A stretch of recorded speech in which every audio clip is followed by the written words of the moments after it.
One. तो आज हम लोग जानते हैं कौन सा दिन है। मंगलवार है और नवरात्रि का पहला दिन है। आप सभी को नवरात्रि की हार्दिक शुभकामनाएं। इसी के साथ आज हम लोग क्लास 10th की तरफ चलते हैं, जो कि पहला चैप्टर है केमिकल रिएक्शन एंड इक्वेशन। हालांकि केमिस्ट्री है, जिसके लास्ट में ही स्त्री लगी हो वो इतनी आसानी से तो समझ नहीं आने वाली है, सीधी सी बात है। तो थोड़ा सा ईयरफोन लगा लो और घर में बैठे हो तो साइड में हो जाओ और प्रॉपर प्लेस पे जहाँ पे आवाज़ें ना आए वहाँ पे कॉपी पेन लेके अपने शांति से बैठ जाओ और सुनो मैं क्या कह रहा हूँ, क्योंकि मैंने बेसिक से उठाया है और बेसिक से ही बताऊंगा। आधा चैप्टर कवर करूंगा, पूरा भी नहीं, क्योंकि समझ में तो आना चाहिए ना कि केमिकल रिएक्शन केमिकल क्वेश्चन है क्या। तो ये क्या है, माइंड मैप। स्टार्ट करते हैं कि ये समरी है चैप्टर की, हमें इतना ही पढ़ना है। पहले केमिकल रिएक्शन क्या होती हैं, इसमें रिएक्टेंट, प्रोडक्ट और फैक्टर क्या क्या है जो केमिकल रिएक्शन को अफेक्ट कर सकते हैं। रिएक्टेंट क्या है, प्रोडक्ट क्या है, ये देखेंगे। केमिकल इक्वेशन देखेंगे। सबसे पहले केमिकल इक्वेशन करने से पहले पहला पॉइंट ये है, क्लास 9th में जाओ और किताब उठाओ साइंस की, चैप्टर नंबर 3rd और 4th केमिस्ट्री का है। उसमें एलिमेंट के सिंबल दिए गए हैं, वैलेंसी दिए गए हैं, उसे याद करना, तभी ये चैप्टर आसानी से सिंपली हो पाएगा। फिर बैलेंस करना सीखेंगे कि केमिकल इक्वेशन को बैलेंस कैसे करें। हालांकि मैथ का पोर्शन है पर ज़्यादा मैथ नहीं, नॉर्मल ऐसी लगनी है। फिर सेकेंड लास्ट टॉपिक है टाइप्स ऑफ केमिकल इक्वेशन, जिसमें कॉम्बिनेशन रिएक्शन,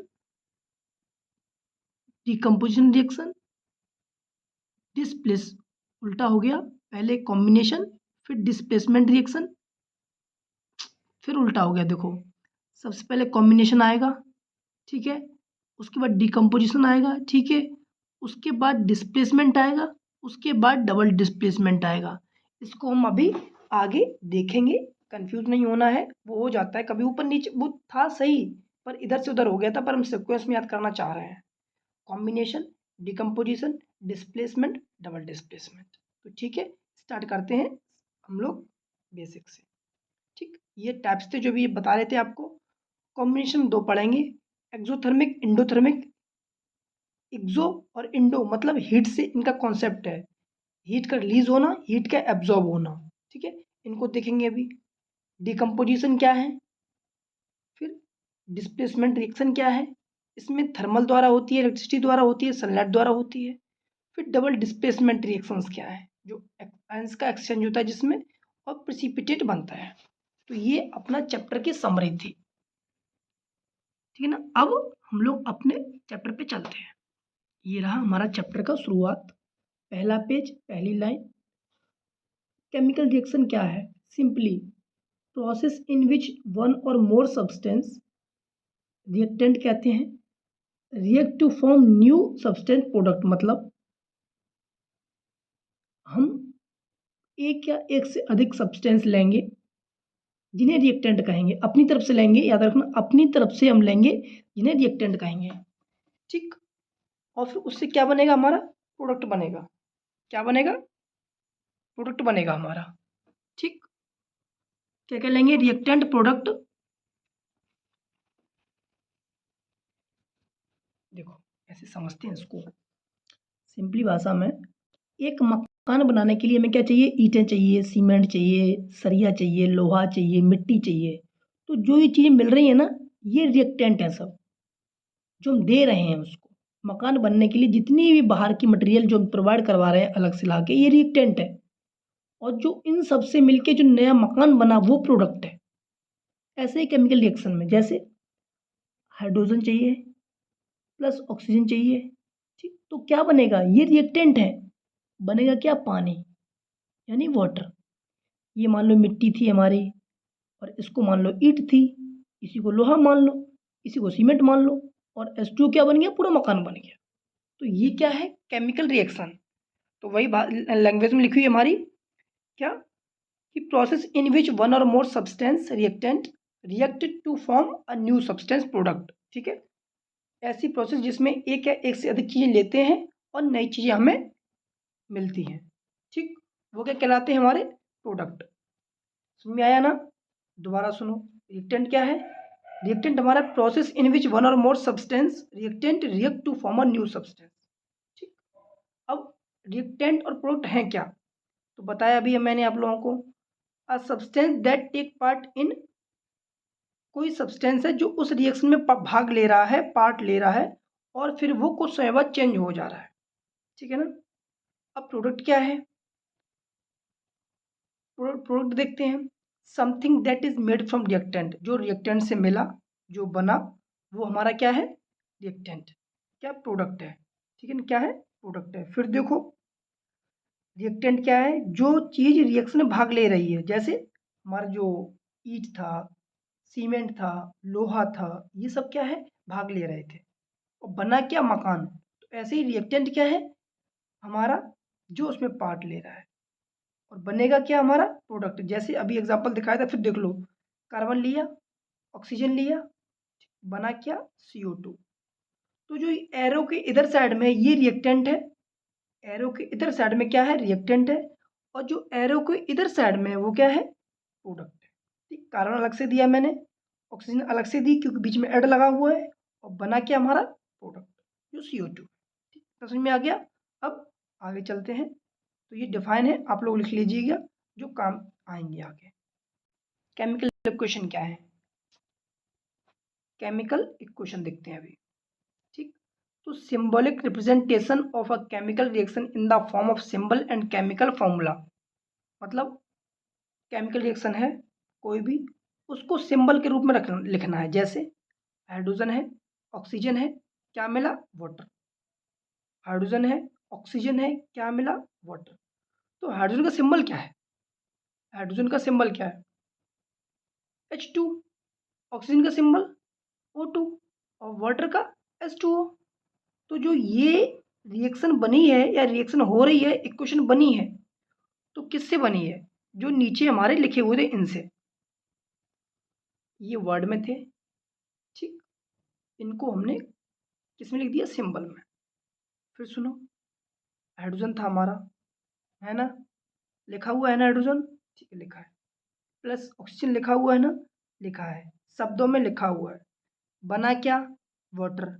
मतलब हाइड्रोजन ऑक्सीजन क्या हुआ? रिएक्टेंट, और प्रोडक्ट क्या हो गया? पानी। अब इसको सिंबॉलिक फॉर्म में लिखना है, सीधी सी बात। हाइड्रोजन का सिंबल H2, ऑक्सीजन का सिंबल O2, वाटर का H2O। तो ये हमारी क्या बन गई? Chemical equation. यही लिखा हुआ है डिफाइन में, symbolic representation of a chemical reaction in the form of symbol and chemical formula is called chemical equation. ठीक है, ओके। अब आगे देखते हैं हम लोग फिर दोबारा इसमें। नेक्स्ट क्या होगा? बैलेंस करना, कि बैलेंस कैसे करते हैं। बैलेंस करने के लिए जो, जैसे हमारी ये H2 था प्लस O2 था, और गिव्स आउट में H2O है, ये। अब ये बैलेंस नहीं है, क्यों नहीं बैलेंस है? अब इसमें एक पेज ले लेते हैं, ये H2O है, H2 plus O2 gives out H2O। तो सबसे पहले बैलेंस करते हैं, तो सबसे पहले लिखेंगे इधर रिएक्टेंट, इधर प्रोडक्ट। तो रिएक्टेंट में कौन कौन से एलिमेंट है? पहला काम रहता है ये डिवाइड करना, रिएक्टेंट कौन कौन से, प्रोडक्ट कौन कौन से हैं। तो एलिमेंट हाइड्रोजन है, ऑक्सीजन है, इधर भी हाइड्रोजन है, ऑक्सीजन है। हाइड्रोजन कितने हैं? 2, देखो लिखा है। ऑक्सीजन भी 2 हैं, इधर हाइड्रोजन 2 है पर ऑक्सीजन कितना है? 1 है। तो ये दिक्कत दे रहा है, तो हमें क्या करना है? बराबर करना है। अब आप दिमाग लगाइए कैसे बराबर कर सकते हैं। तो अगर हम यहाँ पे 2 लगा दें, कितने हो गए? 4। ठीक है, 4 हाइड्रोजन हो गए हमारे, 4 हाइड्रोजन हो गए। यहाँ भी 2 लगा दिए, तो इधर 4 हाइड्रोजन हो गए और 2 ऑक्सीजन हो गए। ठीक है, हो तो गई बैलेंस। तो हालांकि आपको समझ नहीं आया होगा, इसके ऊपर एक वीडियो हम बनाएंगे, पर शॉर्टकट में आप लोगों को समझाने के लिए मैंने इसको बता दिया है। ये देखो, with the help of multiplication addition we use the balance the chemical reaction, दोनों की हेल्प से हम बैलेंस कर सकते हैं। Firstly see the chemical equation, पहले केमिकल इक्वेशन को देखो, फिर वही रिएक्टेंट और प्रोडक्ट लिख दो। उससे पहले H2 ये हमारा एक एलिमेंट है, एक ये एलिमेंट है, और एक ये पूरा प्रोडक्ट या कंपाउंड है। ऐसे बॉक्स कर लो दोनों तरफ, फिर बैलेंस कर लो। यहाँ 2 लगा दो, यहाँ पे 2 लगा दो, बैलेंस हो गई। इस तरीके से बैलेंसिंग करनी है। हालाँकि पता है आपको नहीं आया है, तो इसलिए अभी सिर्फ बताया है कि इस तरीके से सीख लो, केवल इतना कि रिएक्टेंट और प्रोडक्ट को पहचानना सीख लो, केमिकल इक्वेशन में कौन है उसके ऊपर इस तरीके से बॉक्स बना दो बस। बाकी नेक्स्ट वीडियो में आपको बताएंगे कि कैसे बैलेंस होती है, क्योंकि काफ़ी लेंथी पोर्शन है तो आपको टाइम लग जाएगा। अभी हमें केवल बेसिक देखना है कि इसमें पढ़ना क्या है, स्ट्रेस नहीं लेना है, स्ट्रेस नहीं लेना है, बस नॉर्मली ऊपर ऊपर से पढ़ना है केवल। फिर डीपली आएंगे सेकेंड पार्ट में। अब इसके आगे देखते हैं, हमारा लास्ट होगा types of chemical reactions.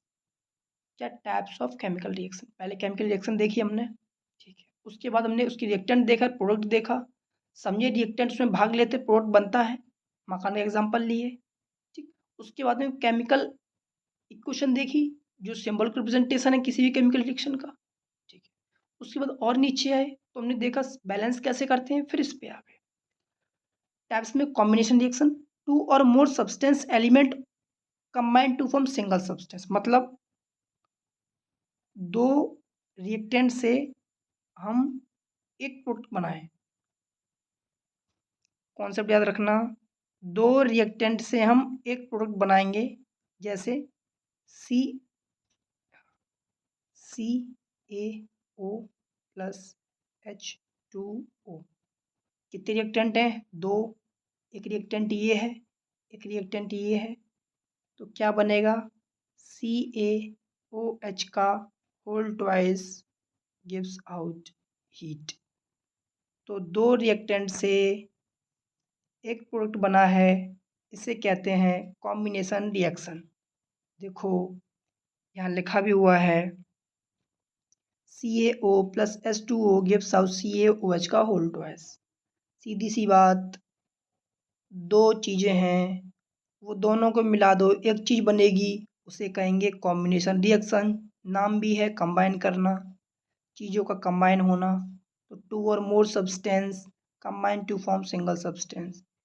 Decomposition reaction का इसका उल्टा है, दो चीज़ों को बनना, जैसे देखते हैं अभी ये रहा। ये पता क्या करना है, एक रोटी है, इसके दो टुकड़े कर दो, डिकम्पोजिशन, ठीक है ना। एक रोटी है उसको दो टुकड़े कर दो, डिकम्पोजिशन। जैसे HCl है, इसको हम तोड़ेंगे अगर पानी में तो किस में टूटेगा, H+Cl-।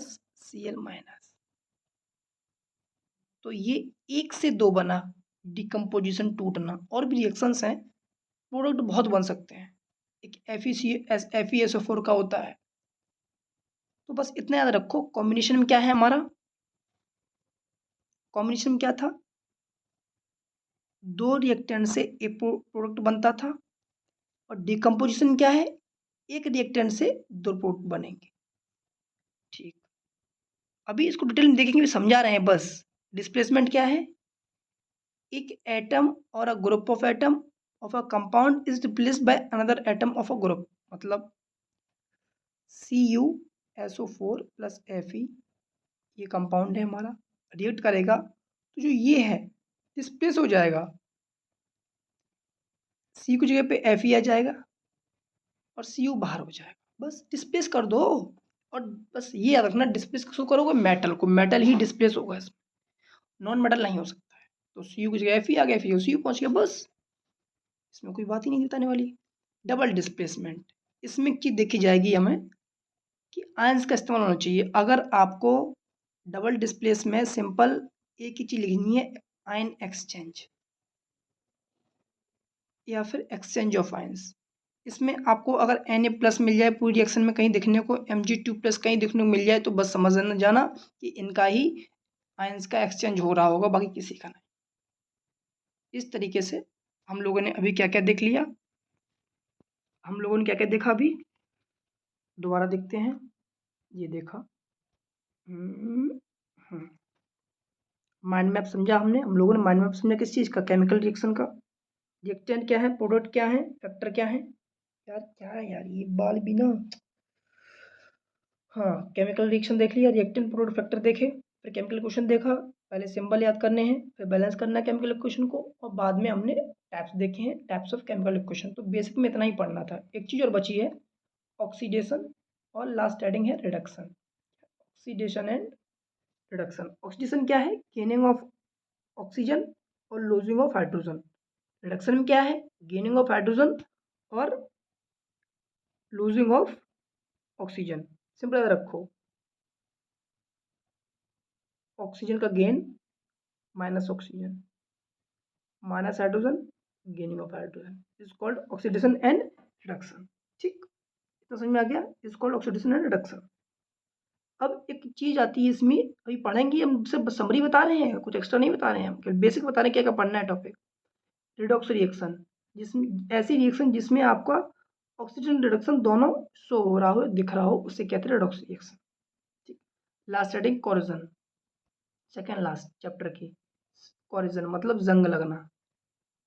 जंग लगना कब लगती है? जब हम पानी, मॉइस्चर और ऑक्सीजन प्रोवाइड करवा दें तो किसी भी लोहे में जंग लग जाएगी। ठीक, तो ब्राउनिश रंग का लोहा हो जाएगा, जिसे रस्ट कहते हैं। कोरिजन मतलब रस्टिंग ऑफ आयरन। ठीक, लास्ट है रेंसिडिटी।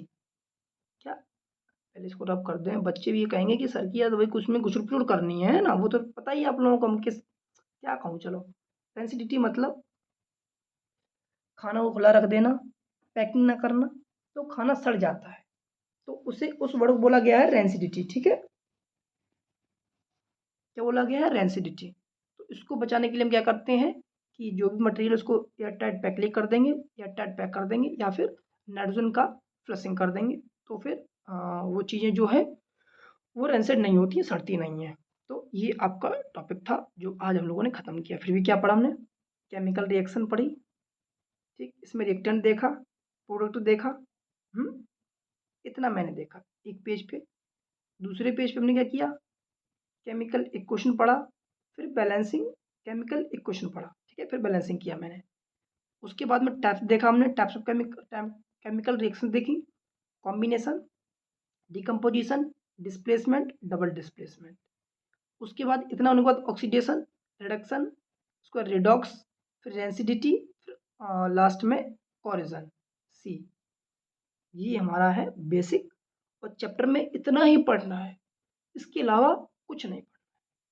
ठीक, अब हम लोग आएंगे नेक्स्ट बार में, जिसमें deeply types of chemical reaction का अध्ययन करेंगे, और ऑक्सीडेशन, रिडक्शन, रिडॉक्स रिएक्शन में डिफरेंस देखेंगे, और बैलेंसिंग करेंगे। तब तक के लिए थैंक यू क्लास, मज़े से पढ़ते रहिए।